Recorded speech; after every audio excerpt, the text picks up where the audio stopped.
Ang favorite natin lahat. Sobrang dami mabibili dyan. Sobrang daming pwedeng ibudol. One of our favorite, suki kami dito. Itong jacket namin, dyan namin nabili. Merong walking distance na train station. Shopping street. Mga local finds. Oo, Philippine pub. Yan. Top boy. Papasok muna ako. Iwanan ko lang muna siya. Bye-bye. Bye! Good morning guys! For today's vlog, itutour namin kayo sa neighborhood dito sa Tokyo. Itutour namin kayo sa mga pwedeng pag-shoppingan dito sa Tokyo or sa Japan in general. Yung mga favorite shops namin, yung mga new finds namin. At ang challenge ngayon is, dapat hindi kami mamili kasi wala sa plano. Yes. Dahil kung titingnan nyo yung autumn vlogs, puro shopping kami dun eh. Kaya medyo napagastos kami dun. Kaya ngayong trip, dapat wala. Tingnan natin kung magiging totoo yun. Let's go! Let's go. Tara. Guys, nakalimutan pala namin sabihin, nandito kami sa Kamata in Tokyo. Medyo quieter side of Tokyo. And isa sa factors na kinoconsider namin para masabing gusto namin yung neighborhood. Unang-una, may shopping street. May covered shopping street. And syempre, yung mga gusto naming shops na ang unang-unang ipapakita namin sa inyo ay eto na. One of our favorite shops here in Japan is Kaldi Farm or Kaldi Coffee Farm na I think na-cover din namin sa last vlogs. Pero kaya namin siya favorite kasi iba-iba yung mabibili dito. Hindi lang siya coffee. Maraming mga food. Tapos from iba-ibang bansa rin siya, hindi lang sa Japan. One time nga nakabili kami dito, Thai fish sauce. Tapos yung mga condiments na favorite namin katulad nung jalapeno.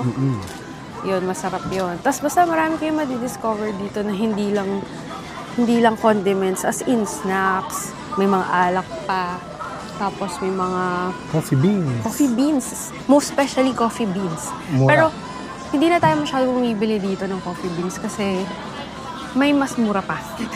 Sa Pilipinas. Diba? Sa Pilipinas. So, meron na kaming suking coffee beans sa Pinas. Yung portion coffee, guys, nasa maliit na lalagyan siya. Tapos, parang espresso shot na siya. Pwede yung lagyan na lang ng tubig or extra mga ice. Tapos ready na siya to drink. Wala, no? Hinahanap ko eh. Hinahanap namin para mapakita sa... Ayun, nakita ko siya. Tumas na. The best yan, guys. Masarap siya. Lalagyan niya lang ng tubig, konting tubig and ice. Ready to drink na siya. Alam mo, alak. That's tea. Yes. Tapos dito sa banda dito, ito yung mga condiments siguro. Hindi, snacks pala. And mga candies.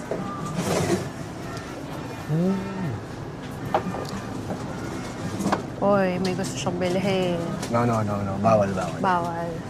Makikita niyo kung ano yung mga available pa sa likod ko. Buti na wala. Kasi kaka-open pa lang, so wala pa masyadong tao. Kaya, okay pa tayong maglakad-lakad dito ng mabagal. Mga soup stocks. Ito, sa mga mahilig mag-hot pot. Tsaka ito, may naka-ready na rin ng mga noodles sa mga mahilig mag-hot pot. Favorite. Ito yung favorite namin na jalapeno. May kimchi rin dito. What are these? Matcha. Mahilig sa mga mahilig mag-matcha. Kompleto, as in. Marami kayong mabibili dito. Ito, sinasabi ko, minsan meron silang mga galing ibang bansa na mga available na food. Like ito, Thai. Thai vermicelli. So, ito, favorite ko rin to. Masarap to. Sa kanin. Yung mga seaweed. Ito naman, Korean. Korean na mga noodles. Ito ba? Nori. Hindi ko alam kung Korean yan. Thai. Indonesian. Indomie. Masarap din yun. So, ito, mga olive oil. As in, kompleto. Ito naman, mga pasta. Mga pasta lovers. Marami rin choices dito na iba-ibang pasta. Pati sauces. No? Alam mo kung may balak tayo mag-shopping, marami na naman ako mabibili dito eh. Pero for now, pipigilan natin ang ating sarili kasi wala sa plan.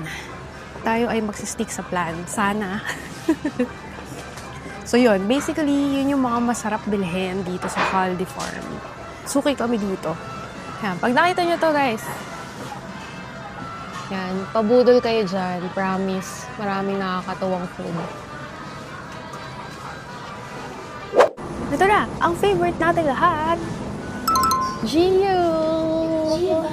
Hindi pwedeng mawala ang GU sa trip namin. Lagi kaming pumupunta dito, bumibili ng gamit na paisa-isa.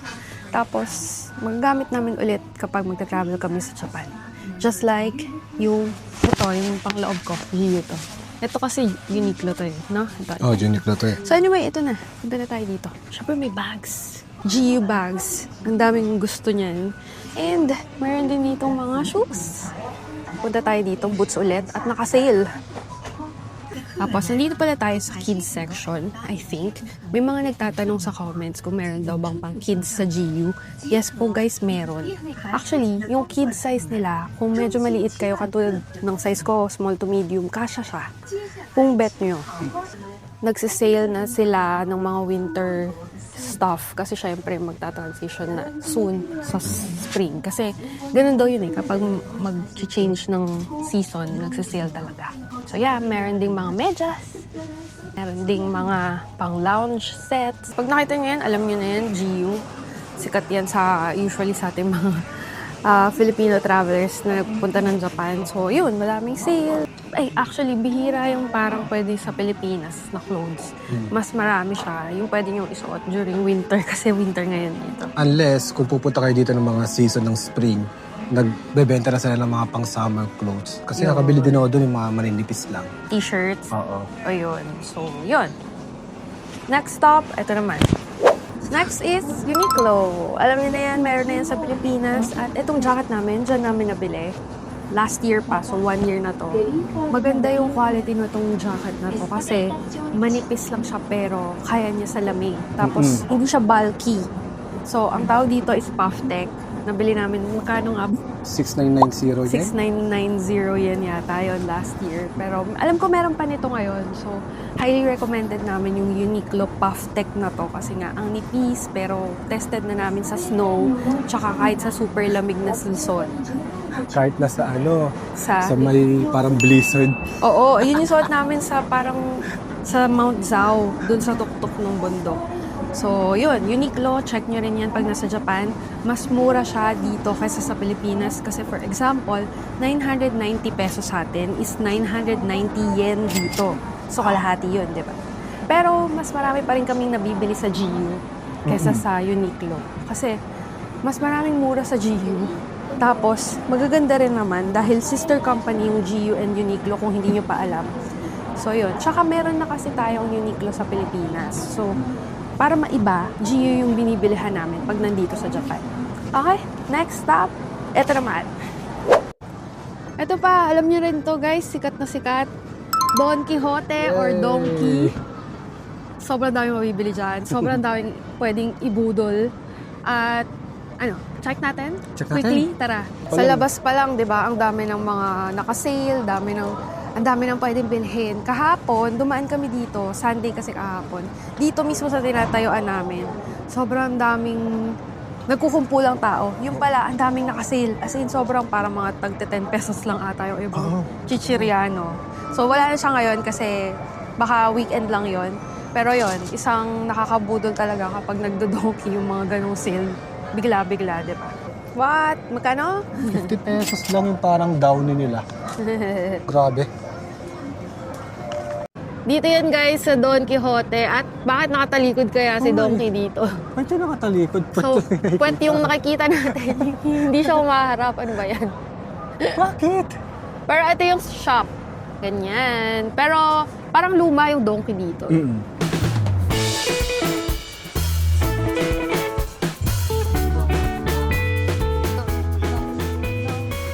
So yun na nga guys, nakalabas namin sa Donkey at syempre, hindi pwedeng walang bilhin. Sabi ko kanina, di ba, challenge na walang bibilhin. O di talo na tayo sa challenge. Kasi may binili kami. Pero mga collagen and multivitamins and vitamin C naman yon.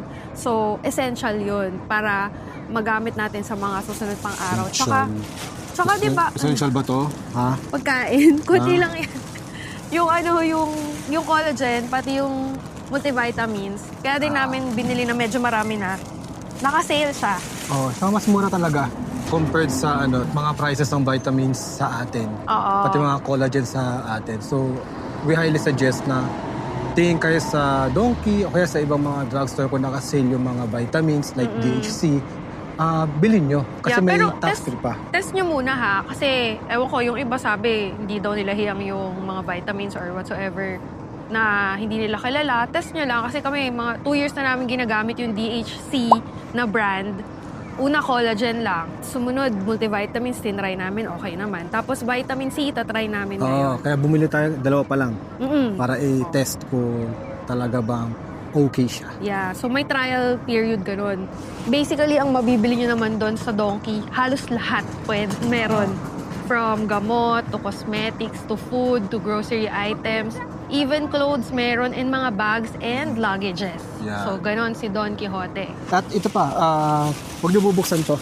Yeah. Huwag niyo bubuksan yan. Pag nabili nyo ng tax-free, guys, Wag. tapos naka-plastic na ganyan, do not open while you're here in Japan.